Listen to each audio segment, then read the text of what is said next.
Hello everyone.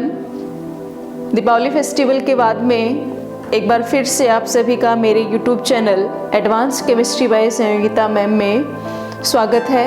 Previous video था उसमें organometallics के बारे में डिस्कस किया था। मेरे जो नए स्टूडेंट्स हैं उनको मैं बता देती हूँ कि ऑर्गेनोमेटेलिक जो कि एक बीएससी पार्ट 3 का टॉपिक है और वेरी इंपॉर्टेंट टॉपिक है कॉम्पिटिटिव एग्जाम्स के लिए। हमने थोड़ा सा डिस्कस कर लिया था टॉपिक्स, उसके डेफिनेशन वगैरह कर ली थी, उसका नॉमेनक्लेचर, क्लासिफिकेशन, ये सब हम वहाँ पर डिस्कस कर चुके हैं। उसके बाद में उसका अगला टॉपिक था मेटल कार्बोनिल्स। तो आज का जो अपना टॉपिक रहेगा दैट इज़ मेटल कार्बोनिल। और अगर आप मेरे चैनल पर नए हैं तो एक आज का टॉपिक पढ़ने से पहले प्रीवियस वीडियो को भी आप वॉच करें, उसके साथ में चैनल को सब्सक्राइब कर लें ताकि आगे आने वाली वीडियो की नोटिफिकेशन आपको मिलती रहे।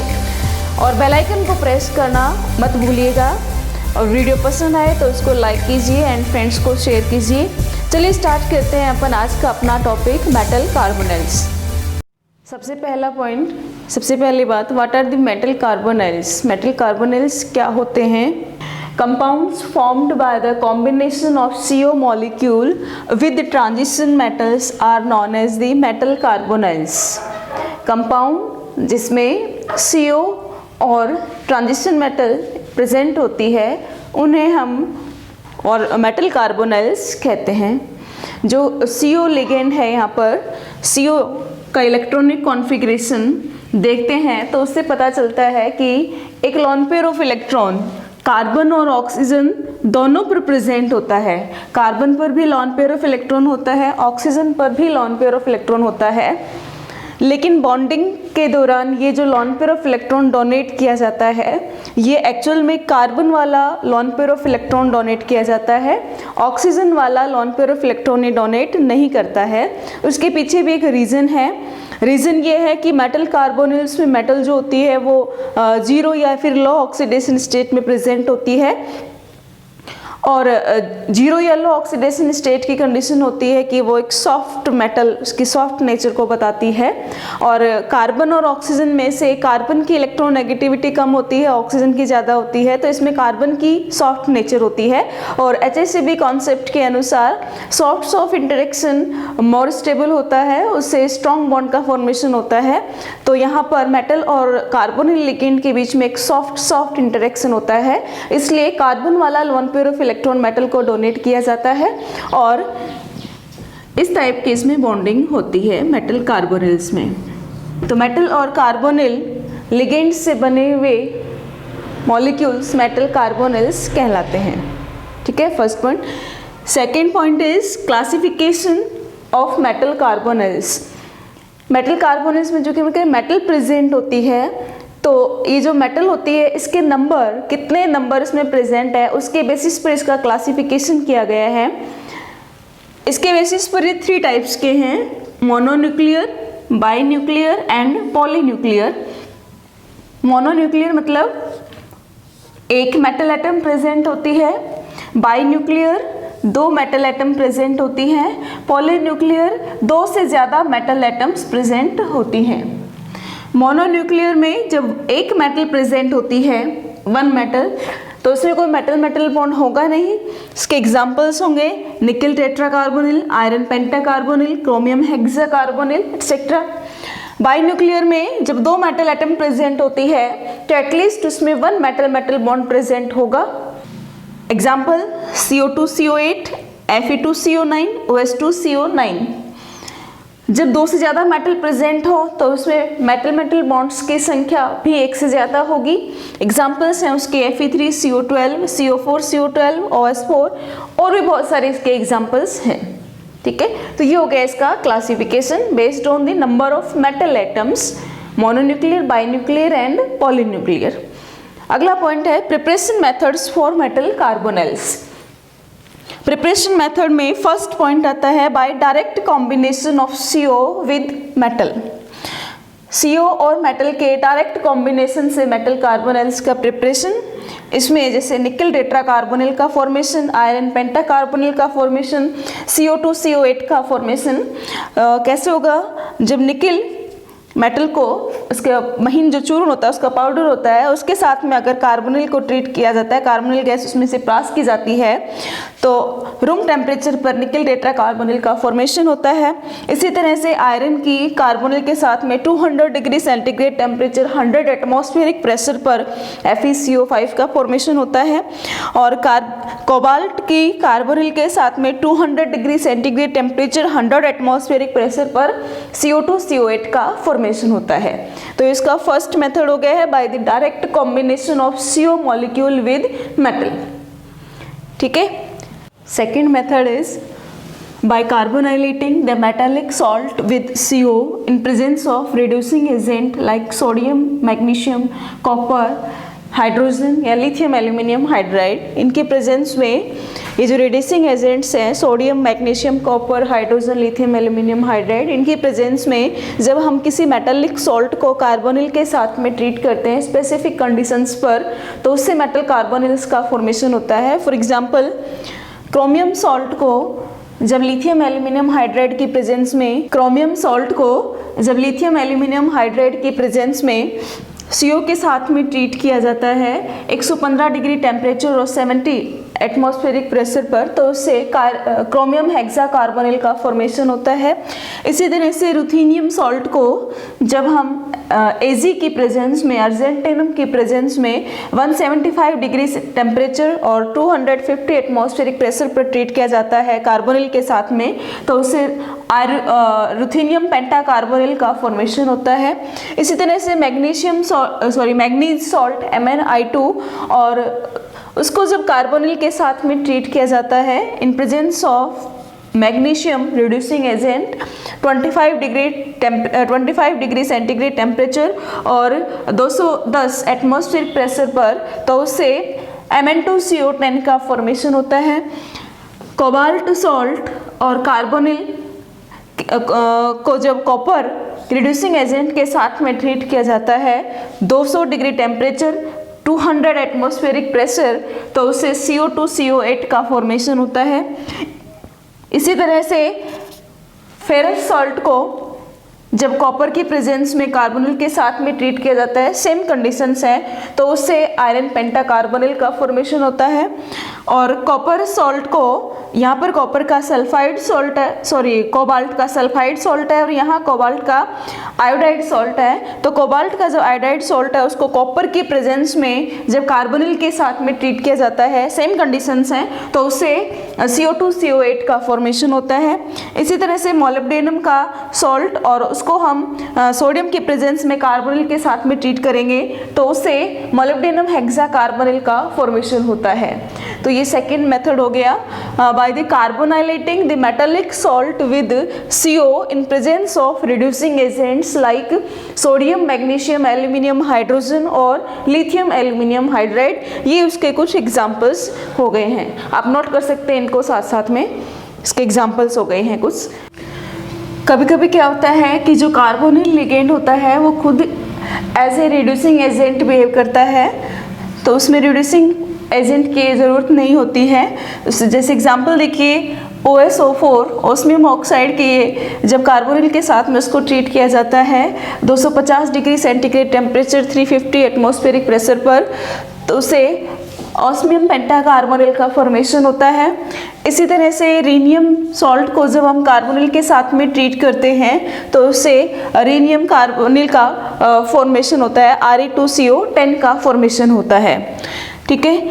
अगला मेथड होता है preparation of MoCO6 and WCO6 from FeCO5। Molybdenum hexacarbonyl और टंगस्टन हेक्साकार्बोनिल का फॉर्मेशन FeCO5 से। जब मोलिब्डेनम सॉल्ट और टंगस्टन सॉल्ट को हम FeCO5 के साथ में ट्रीट करते हैं, मोलिब्डेनम सॉल्ट और टंगस्टन सॉल्ट को आयरन पेंटाकार्बोनिल के साथ में ट्रीट करते हैं, तो क्या होता है कि ये जो आयरन पेंटाकार्बोनिल है इसका कार्बोनिल लिगेंड इजीली रिप्लेस हो जाता है क्लोराइड से और इससे मोलिब्डेनम और टंगस्टन के कार्बोनिल्स का फॉर्मेशन होता है। मोलिब्डेनम क्लोराइड को जब हम आयरन पेंटाकार्बोनिल के साथ में ट्रीट करते हैं 100 डिग्री सेंटीग्रेड टेम्परेचर और ईथर की प्रेजेंस में, तो इससे मोलिब्डेनम हेक्साकार्बोनिल का फॉर्मेशन होता है। इसी तरह से टंगस्टन सॉल्ट को जब आयरन पेंटाकार्बोनिल के साथ में ट्रीट किया जाता है 100 डिग्री टेम्परेचर और ईथर की प्रेजेंस में, सेम कंडीशंस हैं, तो उससे टंगस्टन हेक्साकार्बोनिल का फॉर्मेशन होता है। ठीक है, अगला मेथड है प्रिपरेशन ऑफ Fe2CO9 और OS2CO9 from FeCO5 and OSCO5, यानी कि इसकी जो मोनोन्यूक्लियर कार्बोनिल्स हैं आयरन के और ऑस्मियम के, इनके बाई न्यूक्लियर कार्बोनिल्स का फॉर्मेशन ये कैसे होगा? जब ये मोनोन्यूक्लियर कार्बोनिल्स हैं आयरन पेंटाकार्बोनिल और ऑस्मियम पेंटाकार्बोनिल, इनको जब हम अल्ट्रावायलेट लाइट की प्रेजेंस में रेडिएट करते हैं तो उससे इसमें डाइमराइजेशन हो जाता है और बाई न्यूक्लियर कार्बोनिल्स का फॉर्मेशन होता है। आयरन पेंटाकार्बोनिल से Fe2CO9 का फॉर्मेशन और OSCO5 से OS2CO9 का फॉर्मेशन हो जाता है। ठीक है, तो ये हो गए हैं इनके प्रिपरेशन मेथड्स 4।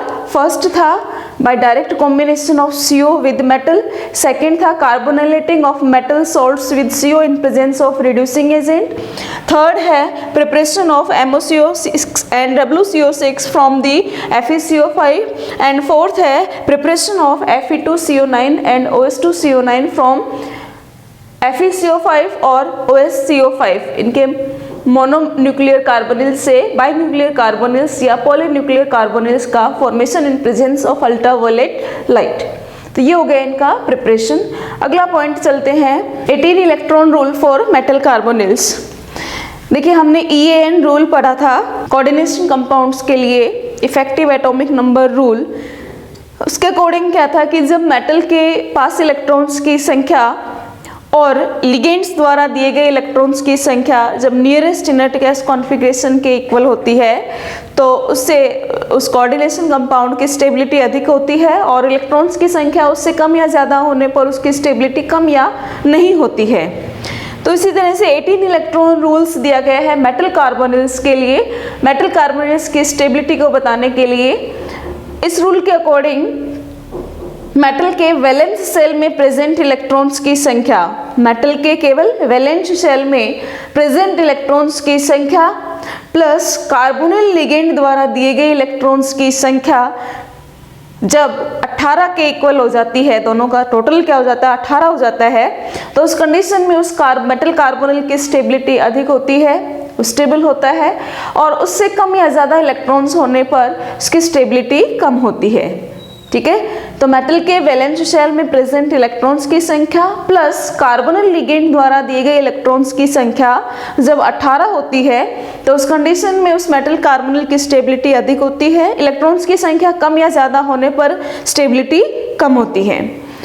इससे हम ये भी बता सकते हैं कि जो मेटल प्रेजेंट होती है उस मेटल के साथ में कितने कार्बोनिल लिगेंड्स प्रेजेंट हैं और उसमें नंबर ऑफ मेटल बॉन्ड्स कितने हैं, वो मोनोन्यूक्लियर है या बाईन्यूक्लियर है या पॉलीन्यूक्लियर है, यानी कि उसमें नंबर ऑफ मेटल बॉन्ड्स को भी बता सकते हैं और उसमें कितने कार्बोनिल लिगेंड्स जुड़े हुए हैं इसकी संख्या को भी हम उससे बता सकते हैं। कैसे? देखिए वैलेंस शेल में जो इलेक्ट्रॉन्स हैं ट्रांजिशन मेटल्स के वैलेंस शेल में वो 3 से स्टार्ट होते हैं, स्कैंडियम 21 से, तो डी में 1 इलेक्ट्रॉन और साथ में 2 s वाले हैं, तो वैलेंस शेल के 3 इलेक्ट्रॉन्स। तो 3 कहाँ से हो गए, मैं एक बार पूरी सीरीज को लिख देती हूँ। Scandium, titanium, vanadium, manganese, ferrous, cobalt, निकल, कॉपर एंड जिंक। यहाँ 3 इलेक्ट्रॉन हैं, 4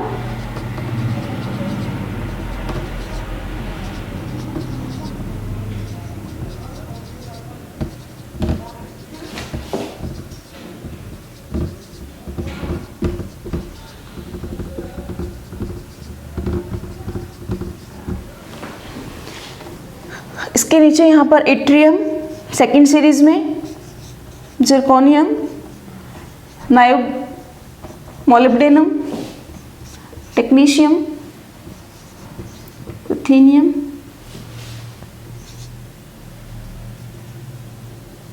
रोडियम, पैलेडियम,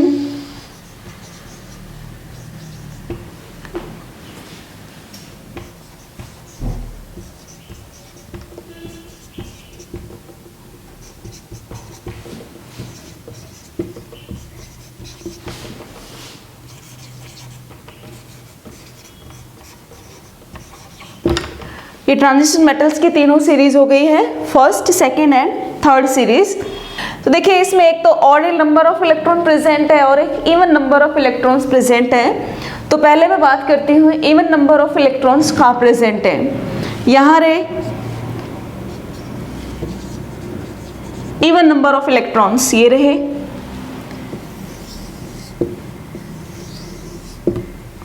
इसको मिटा देती हूँ, और नंबर है इसको बाद में डिस्कस करेंगे।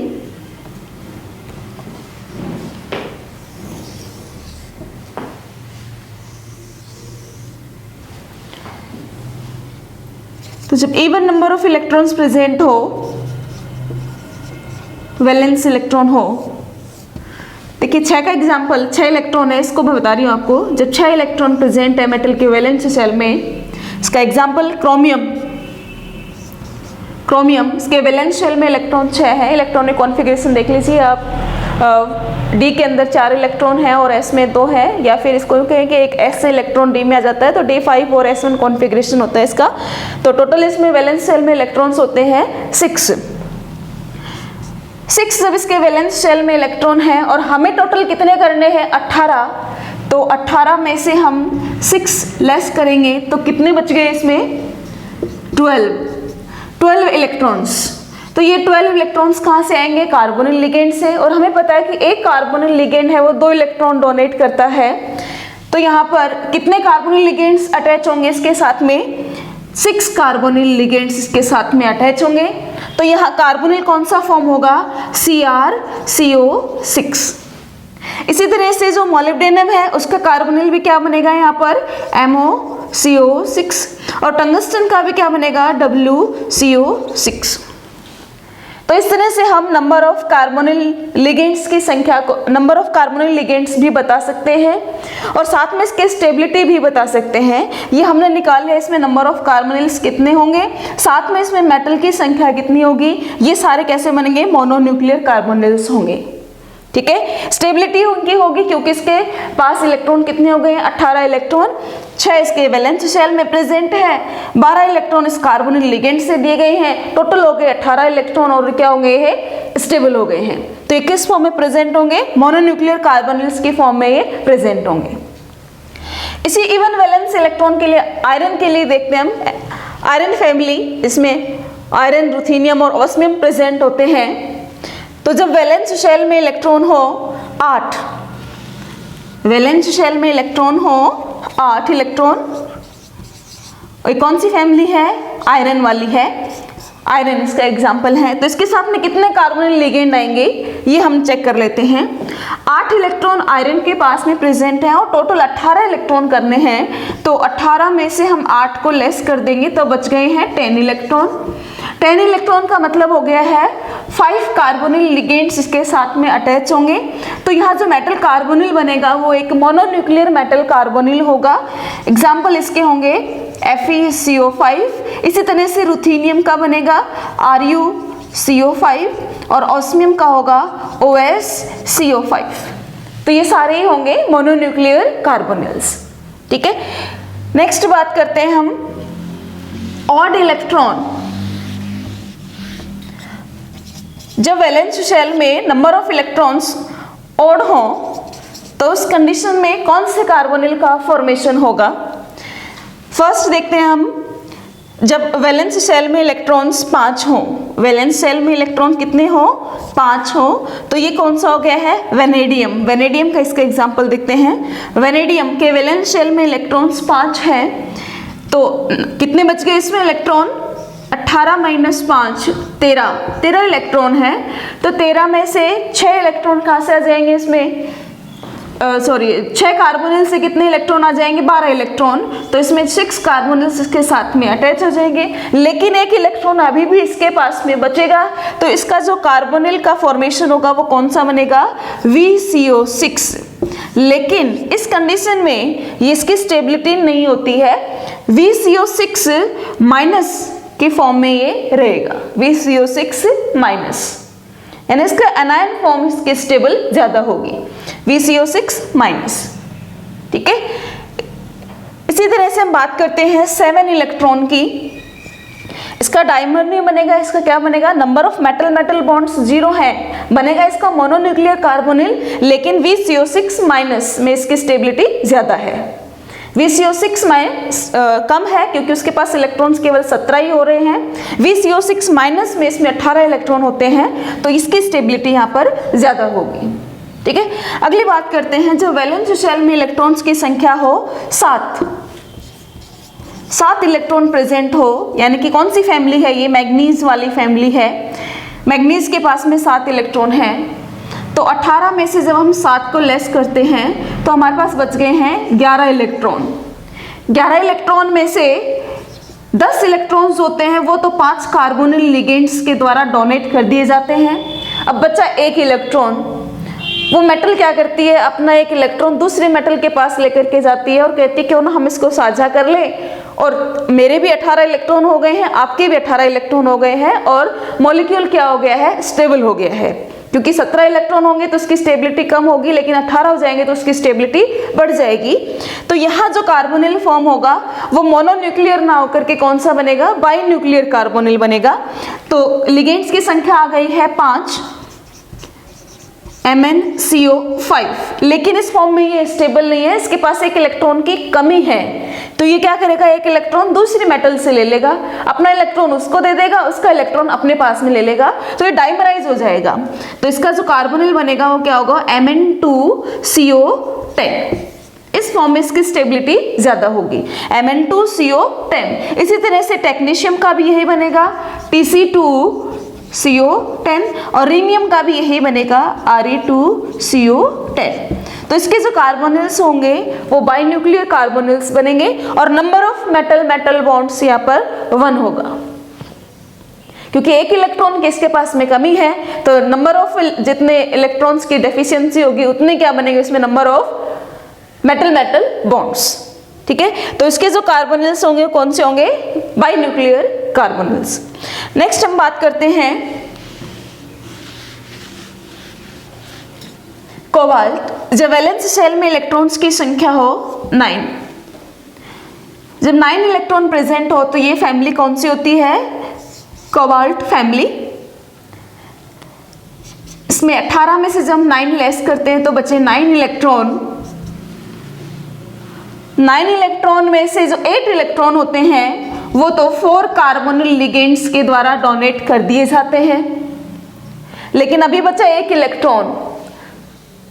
तो जो 1 इलेक्ट्रॉन है वो क्या करेगी, दूसरी मेटल के साथ में, यानी कि डाइमराइज फॉर्म में प्रेजेंट होगी कोबाल्ट, और उसके साथ में 4 कार्बोनिल लिगेंड, लेकिन इसके पास 1 इलेक्ट्रॉन की कमी है। कैसे कमी है, देखिए इसके वैलेंस शेल में हुए 9 इलेक्ट्रॉन, और 4 कार्बोनिल ने कितने दिए, 8 इलेक्ट्रॉन, 9 और 8 हो गए 17 इलेक्ट्रॉन, लेकिन 1 इलेक्ट्रॉन की डेफिशिएंसी है, तो ये 1 इलेक्ट्रॉन एक मेटल मेटल बॉन्ड से इसको मिल जाएगा।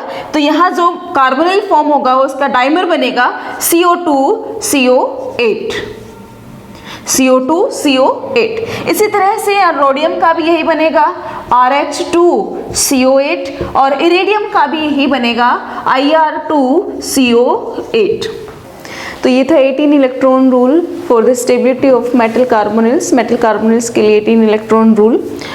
अब अपन चलते हैं बॉन्डिंग इन मेटल कार्बोनिल्स। तो अगला पॉइंट है bonding in metal carbonyl. Metal carbonyls में बॉन्डिंग में जो कार्बोनिल लिगेंड होता है वो अपना lone pair of electron metal को डोनेट करता है, क्योंकि मेटल जो कार्बोनिल लिगेंड होता है उसमें कार्बन के पास में भी lone pair of electron present है, ऑक्सीजन पर भी lone pair of electron present है, लेकिन एक्चुअल में जो कार्बन वाला लॉन पेयर है वो मेटल को डोनेट किया जाता है, क्योंकि मेटल और लिगेंड के बीच में एक सॉफ्ट इंटरेक्शन के लिए कार्बन वाला lone pair of electron donate किया जाता है, ऑक्सीजन वाला नहीं किया जाता है।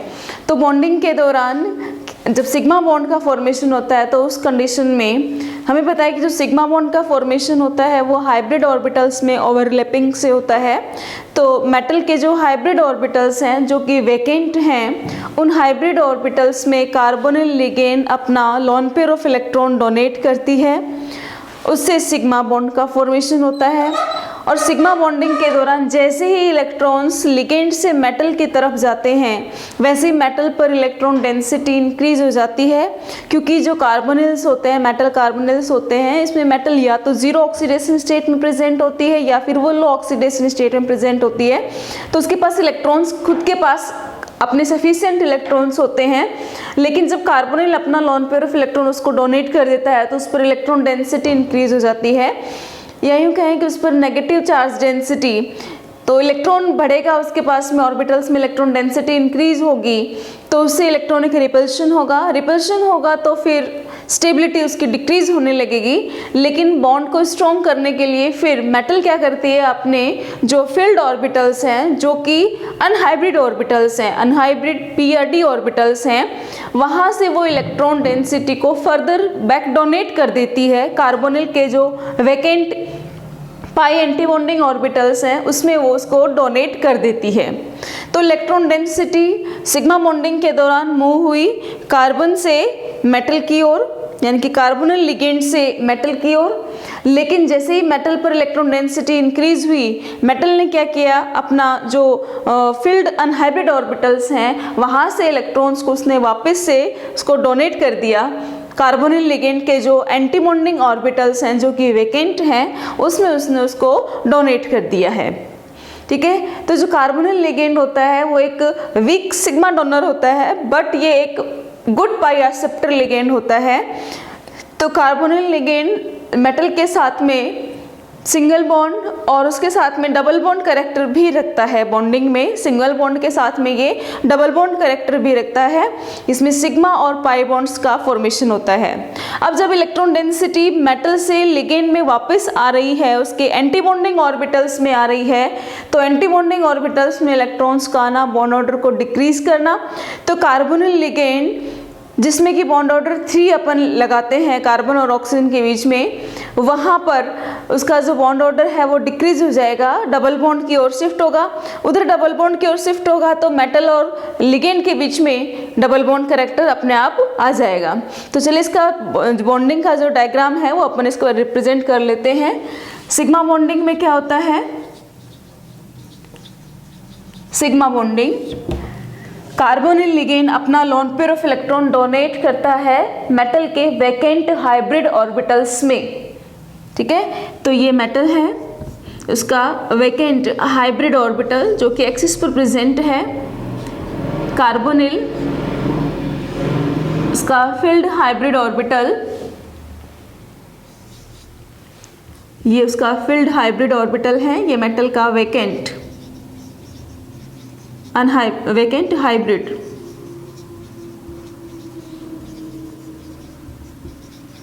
और ये कार्बोनिल लिगेंड का फील्ड हाइब्रिड ऑर्बिटल। और इन हाइब्रिड ऑर्बिटल्स में ओवरलैपिंग से फॉर्म होगा sigma bond.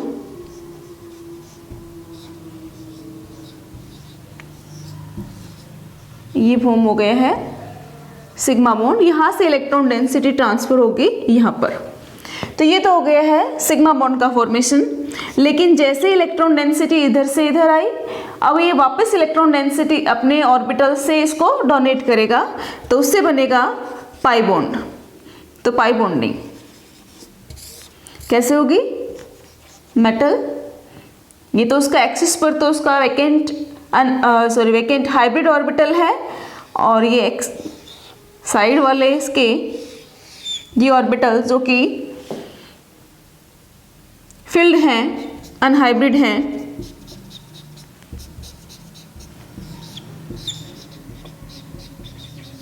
Field unhybrid orbitals, यहाँ से इलेक्ट्रॉन डेंसिटी ट्रांसफर होगी कार्बोनिल के एंटी बॉन्डिंग जो ऑर्बिटल्स हैं, कार्बोनिल के एंटी बॉन्डिंग ऑर्बिटल्स हैं उसमें जो कि वेकेंट पड़े हुए हैं वहाँ पर जाएगी। तो इसको मैं लिख देती हूँ vacant pi anti bonding orbitals of ligand. यहाँ से इलेक्ट्रॉन डेंसिटी इस तरफ, इसे हम कहते हैं बैक डोनेशन ऑफ इलेक्ट्रॉन।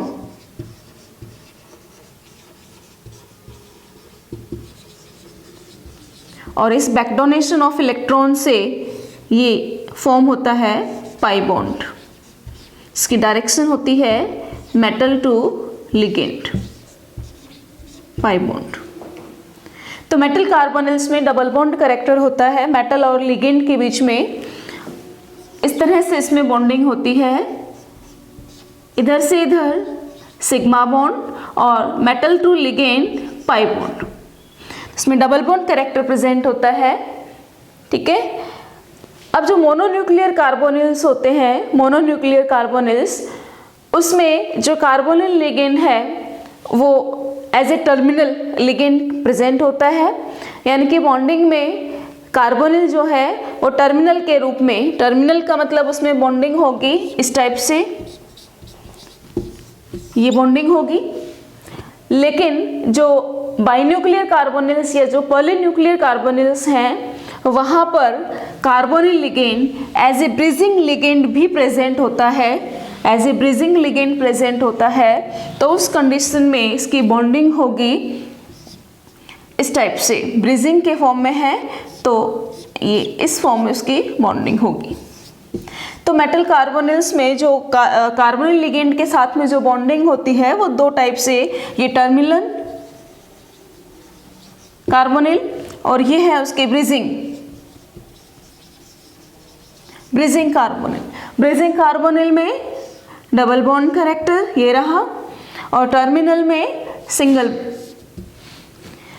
तो जो मोनोन्यूक्लियर कार्बोनिल्स हैं उसमें टर्मिनल कार्बोनिल प्रेजेंट होता है और जो बाइन्यूक्लियर या जो पॉलीन्यूक्लियर कार्बोनिल्स हैं उसमें टर्मिनल के साथ में ब्रिजिंग कार्बोनिल्स भी, यानी कि ब्रिजिंग जो बॉन्डिंग होती है वो भी उसमें प्रेजेंट होती है। तो मैं कुछ कार्बोनिल्स के स्ट्रक्चर यहाँ पर आपको ड्रॉ करके दिखा रही हूँ। मोनोन्यूक्लियर कार्बोनिल्स जैसे निकल tetra carbonyl, NiCO4, FeCO5, CrCO6, बाइन्यूक्लियर carbonyl CO2CO8, Mn2CO10,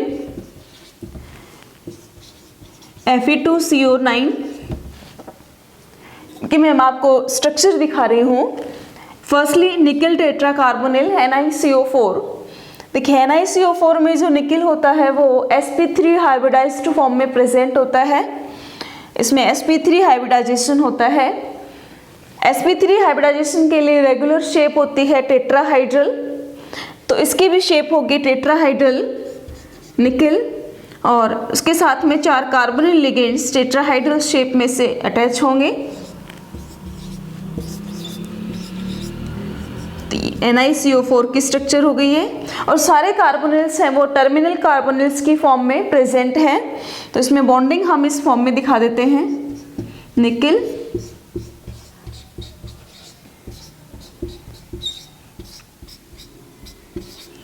terminal की फॉर्म में प्रेजेंट है, ठीक है। तो ये हो गई है NiCO4 की स्ट्रक्चर जिसमें निकल का हाइब्रिडाइजेशन क्या है यहाँ पर sp3 हाइब्रिडाइजेशन है, तो इसकी शेप क्या हो जाएगी टेट्राहाइड्रल। साथ साथ आप नोट करते चलिए, इसकी शेप हो जाएगी टेट्राहाइड्रल, ठीक है। अगला चलते हैं हम FeCO5। FeCO5 में आयरन DsP3 हाइब्रिडाइज्ड होता है। यहाँ निकल होता है sp3, मैं नोट कर देती हूँ, और यहाँ जो आयरन है वो है DsP3 हाइब्रिडाइज्ड। और DsP3 के लिए जो शेप होती है वो ट्राइगोनल बाइपिरामिडल शेप होती है। तो FeCO5 की शेप भी क्या होगी ट्राइगोनल बाइपिरामिडल, जिसमें 3 कार्बोनिल लिगेंड्स प्लेन में प्रेजेंट होंगे और 2 कार्बोनिल प्लेन से ऊपर और प्लेन से नीचे प्रेजेंट होंगे। तो ये इसकी शेप होती है ट्राइगोनल बाइपिरामिडल। Trigonal bipyramidal. और जितने भी इसमें कार्बोनिल लिगेंड्स हैं वो सारे टर्मिनल कार्बोनिल के फॉर्म में प्रेजेंट है। ठीक है, अगला चलते हैं CrCO6। CrCO6 में क्रोमियम जो होता है वो D2sp3 हाइब्रिडाइज्ड होता है और D2sp3 के लिए जो शेप होती है वो ऑक्टाहाइड्रल या उसको बोलते हैं स्क्वायर बाइपिरामिडल शेप होती है। तो CrCO6 की स्ट्रक्चर भी क्या होगी? Square bipyramidal.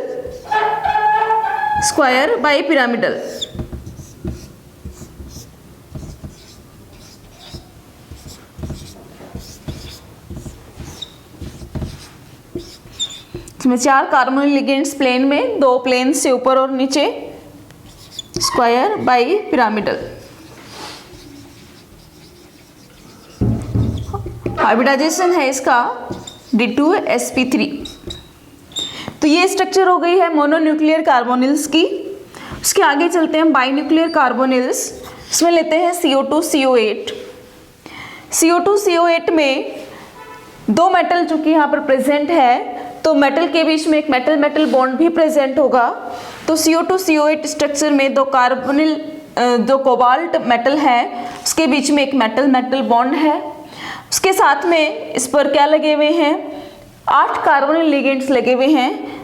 तो ये 8 जो कार्बोनिल लिगेंड्स हैं ये इस फॉर्म में लगे हुए हैं। तो ये हो गई है इसकी स्ट्रक्चर। यहाँ पर भी टर्मिनल कार्बोनिल्स ही हैं, केवल टर्मिनल कार्बोनिल्स ही हैं। ब्रिजिंग कार्बोनिल्स यहाँ पर भी एब्सेंट होते हैं। तो ये स्ट्रक्चर हो गई है CO2CO8 की। इसके आगे चलते हैं Mn2CO10। Mn2CO10 में 2 मैग्नीज, उसके बीच में एक मेटल मेटल बॉन्ड प्रेजेंट है। साथ में 10 कार्बोनिल लिगेंड्स हैं, वो 5-5 दोनों पर जुड़े हुए हैं। 5-5 कार्बोनिल लिगेंड्स जुड़े हुए हैं। स्ट्रक्चर आप साथ साथ ड्रॉ करते चलिए।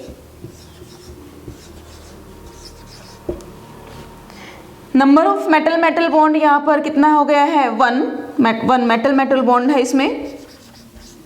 और कार्बोनिल लिगेंड्स ब्रिजिंग नहीं है, 0। सारे कार्बोनिल लिगेंड्स कैसे हैं? टर्मिनल कार्बोनिल्स के फॉर्म में प्रेजेंट है।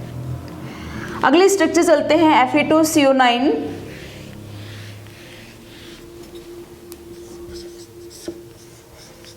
दो आयरन, यहाँ पर ब्रिजिंग लिगेंड्स प्रेजेंट होते हैं।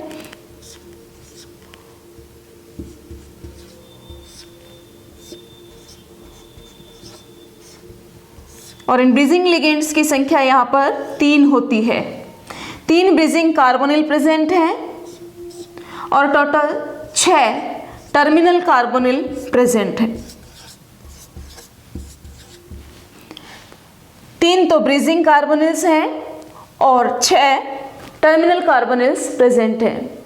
डाउन द ग्रुप जाते हैं, यानी कि जो आयरन फैमिली है उसकी फेरोज FeRuOS, इसका रुथीनियम का होगा Ru2CO9 OS2CO9। तो जैसे हम डाउन द ग्रुप जाते हैं वैसे इन ब्रिजिंग लिगेंड्स की संख्या कम होती जाती है। आयरन के साथ में ब्रिजिंग लिगेंड्स 3 हैं, लेकिन रुथीनियम और ऑस्मियम के लिए जो ब्रिजिंग लिगेंड्स हैं उनकी संख्या 1 होती है।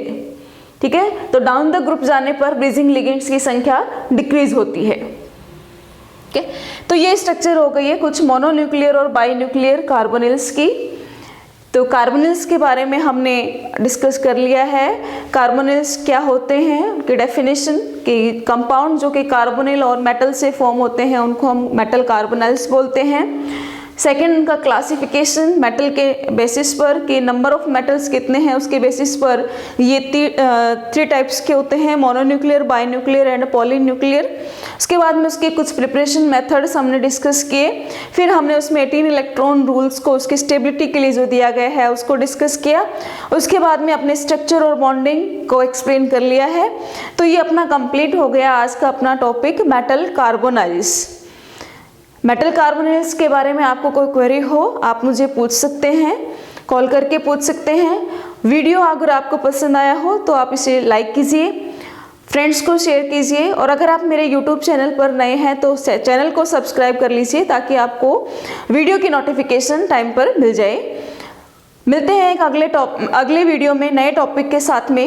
तब तक के लिए आपको नमस्कार।